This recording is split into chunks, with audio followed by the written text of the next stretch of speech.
everybody. How's it going, folks? Episode 2 with the new setup. We're getting so much better. We have 2 cameras. And we have a camera operator now, too. So Yeah. yeah. Well, we're going to replace Bryce with AI. So Oh, yeah. we have him. We have him for today. But we'll see about his future. And by the way, AI and firing, Weeks just let 6,000 people go. Meta, another 26,000. Apple. What the hell is going on? Well, it's not only that, too. If you've seen, like, at Meta, they have this thing on all the employees' PCs now that's, like, learning how they do their jobs and, like, doing active analysis on if they can be replaced by AI and things like that. Like, it's just, like, a proactive thing, so. I think it's someone kind of made the comparison of the AI revolution to the Web 2.0, and I think it's different.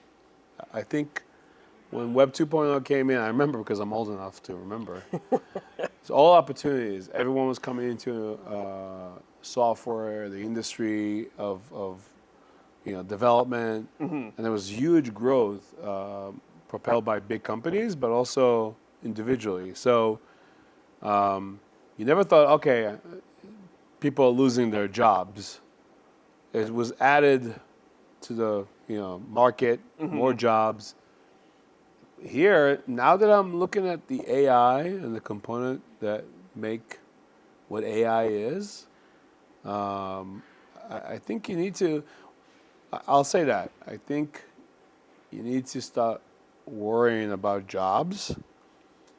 If you're a small business, think about one thing, and I'm a big fan of pivoting, and something happens from one thing and you go to another. A lot of these developers and people that are losing their jobs are going to become business owners, because of AI. You can start a business with AI, in 20 minutes. Yeah, in a few minutes at this point, right? Yeah. So I see this workforce become a lot of small business, which will compete with other existing small businesses, just better with AI.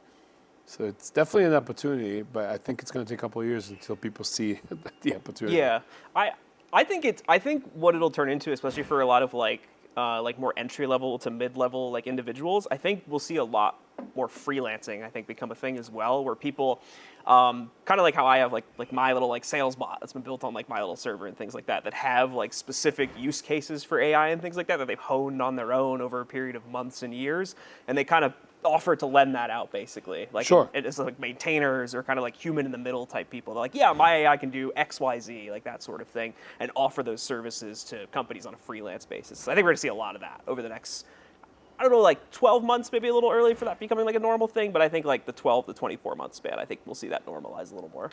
Well, I mean, if we talk about the growth of AI, we have to talk about what our industry looks like and what are the effects. So on the one side, in fact, we just put a report out for logistics cost due to the war and gas and fuel prices, and that's gone about 40% up, And we tried our best, and we still try to keep our costs for our clients the same level so it's not affecting them. But, I look at the gas price. We have 20-something vans and trucks. I mean, you can tell, the cost of fuel has gone up a lot. I think flying has gone up. Everything has gone up. That one, yeah.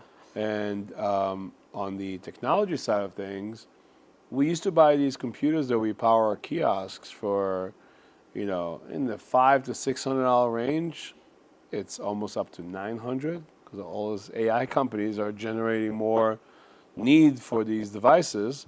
Look at Western Digital. Look at all these hard drive companies and their stock, just to understand what we're dealing with.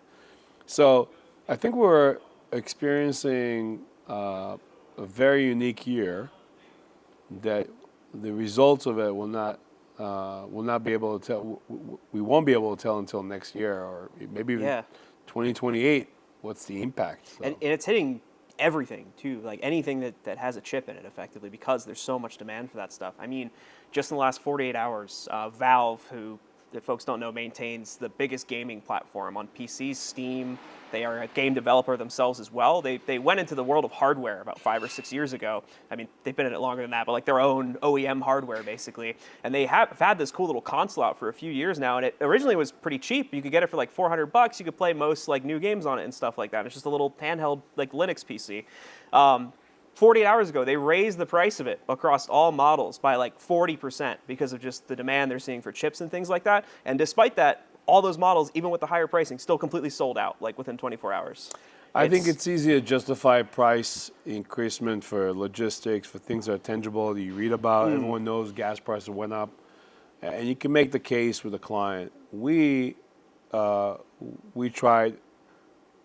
I remember even during COVID, not to take advantage, of the new way things are. And pass on tariffs. Sorry, not COVID. Yeah. When the tariffs were blowing up, I remember some of my competitors were taking advantage of it, raising the price and playing price manipulation with things like that. And we're like, no, we're keeping the price and we'll absorb the tariffs. We'll deal with that. We're kind of doing the same thing with gas and fuel. I don't know how long we're going to be able to do it. But the fact that we kind of localized our business in the last few years, where we have warehouses everywhere, definitely helps us. When we use third-party carriers, obviously they're passing on the cost to us, and then there's not much we can do because it's a pass-through for our clients. But thank God this madness is going on now. It's quiet because in 3 months, if you're now in September, October, I mean, it's a different story. Yeah, for sure. Things are going to get quite busier again, and that busyness only drives rates higher just because of the fact that they're busy ultimately. So yeah. All right. Now that we talked about all of our pain and miseries and price manipulation, like they do in the New York Stock Exchange, I want to talk about a little bit about high tech. It's a show coming up a few weeks from now. And before high tech, next week we have HPX, which is a pretty cool. I'm told not to say mini SEMA because it's not a mini SEMA, but it's like a high performance show, car show in Charlotte, where a lot of the race venues are going to be there, attending, exhibiting. So that's with a group out of Jen Hoff and Trifecta. The show is in Charlotte, and we're very happy to partner with them. We'll have a booth there, so we'll showcase our capability and what we can do for the car racing industry, I guess. Leading up to that, we have high tech, as I mentioned. It's mainly a hospitality show, for hotel venues to come and find suppliers. Have you ever been to a show like that? not for anything. Well, there was Choice Hotels, but that's a little different, I think. So that would have been like the closest thing I would have went to personally. Would have been that one. But I agree. Choice Hotels is it's smaller brands. I think their show is incredible. Not because we do a lot of it. It's run well. We partnered this year with GES. We did a phenomenal activation. If you can show a couple of clips while we're running this podcast on the side, I think people will be very engaged in what we were able to do. But no, high tech is more of a supplier environment where if you're a hotel GM, an IT, a facility personnel for a particular brand, you can come and source different solutions, whether it's software, AI, hardware, and we kind of fall in between the whole thing. We provide all these services. We've had good success with the show for a few years, also a GES show. So yeah, it's in San Antonio. I think we're showcasing a couple of new technologies, so I'm excited to come back from that show. Actually, I'm not going to be back here for the summer, so you might have to fly to New York to do the podcast. We'll see how that works. Yeah, I'll be in New Jersey for the rest of the summer, so joke is on you people in Vegas with 120 degrees. Sorry. You're just leaving us here to. Besides the fact that I got to drive all the way with my two boys, the rest of it is pretty nice ending. But no, again, back to high tech. It is a great show. Very, very high energy. People come, they want to have fun. They want to find relationships, industry relationship, which, if you go to for the first year, you feel like an outsider, but the second year, like every show, you feel like part of the party. So I'm excited for that one. We just finished MMC Tech for ASAE in DC.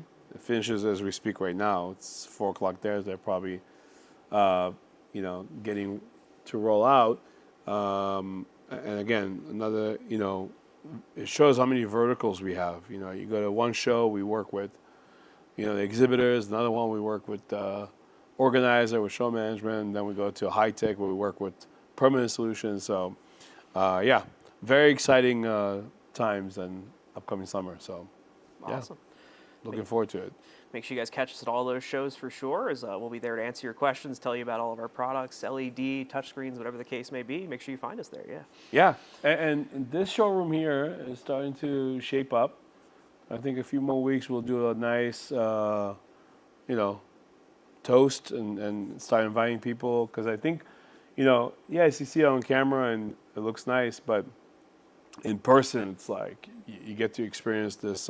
And this is the first time we have a warehouse in Vegas that's fully aired and cooling, which is pretty pleasant, because that was my concern, because we have no top here for the showroom. So my concern was like it's going to get really hot and whatnot, but it's been too cold, and we had to kind of shut down the swamp coolers. So we're going to keep doing this every week. We tried to do this from the road last week at EMS. That didn't work out for us. But I'm sure we'll find other opportunities to do that. Believe we're going to be taking this live within the next few weeks as well. Working on it. LinkedIn has a few hurdles we have to jump over before we're allowed to do that, apparently. But once we clear those, watch out. That's the next stop up here as well. Watch out. And by the way, going back to last episode, I had a prediction on the Knicks. Oh yeah, bring it back. How'd The it sweep. So far it's good. I'm on my prediction, and I did say they're gonna tank it in the finals. And I'm not gonna change it, but I have a feeling I'm gonna be wrong there based on how the Knicks are playing, And I think this idiot in New York, the mayor, if he doesn't allow them to celebrate, he's an idiot regardless of what I think, But I'm hoping. I have a lot of Knicks fans that are like, that's the nature of the conversation right now. Can we do the watch parties? Can we celebrate? I'm like, you can do whatever you want, But it's crazy to me that this conversation even comes up after all those years. I can't remember in '99, '94 when the Knicks played in the finals against Houston and San Antonio. We knew we had no chance. Akeem was the dream. And Robinson and Duncan was, in their prime. And you knew you went there as a symbolic, okay, we only, we won the East because Jordan was not there in '94. Jordan comes back, he wins. And we go back because Jordan's not there again. And we're not stupid. We know we weren't that good. So we just showed up. Since 1973, that's the last time the Knicks won. 53 years, whatever. More than 20. 53 years, I would say 20. It's been 27 years since we made it to the finals, but 53 years since we won. I'm excited. I think we have a chance to win the whole thing. It's going to be a battle. I'm happy that San Antonio and Oklahoma are going to a 7 game and they're going to be exhausted.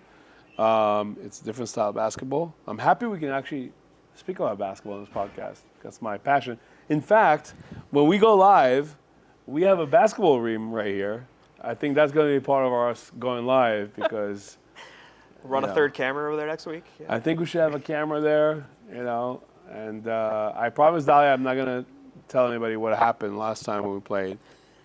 But she was going for a layup, thinking I'm just going to let her do the layup, and I blocked her, and she was shocked by the whole thing. So sorry, Dahlia. Not sorry.